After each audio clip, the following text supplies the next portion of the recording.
Edhe mirë po kjo kohëve të fundit kemi pas faktikisht një shfaqje më të madhe të defekteve afatgjate që kanë qenë, ndërsa këto defekte tashti po paraqiten edhe në tarifa më të larta për konsumatorët. Po më dëgjoni? Ju dëgjojmë. Po më dëgjoni, në rregull, se nuk po jam i sigurt apo më dëgjoni. Prandaj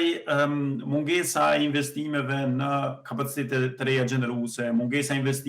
investimeve në linjat e transmisionit, edhe ato të distribucionit, gjitha këto anomali që kanë qenë në sistemin elektroenergjetik, gjitha këto shtyrie që janë bë të mungesës së investimeve, mungesës së vizionit edhe guximit politik, bën që tashti ne të gjendemi pranë një situate ku tarifat rriten për çdo ditë, po them kështu kushtimisht rriten për çdo ditë, ndërsa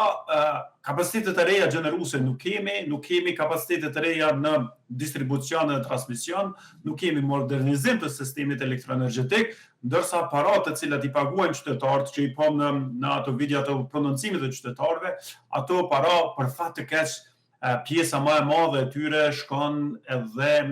eksportohet del jashtë vendit, me një fjalë tjetër, i bjen kjo qytetarët e Kosovës i financojnë burimet energjetike të vendeve nga të cilat Kosova dhe importon energjinë elektrike. Kjo është me thonë tragedia brapa asaj, për shkak se nuk po ngritën tarifat, për shkak se ne jemi duke bërë modernizimin e sistemit elektroenergjetik, nuk janë të ngrit tarifat për shkak se ne jemi të ndërtu termoelektranat e reja, jemi të ndërtu parqe të reja solare, parqe të reja të erës,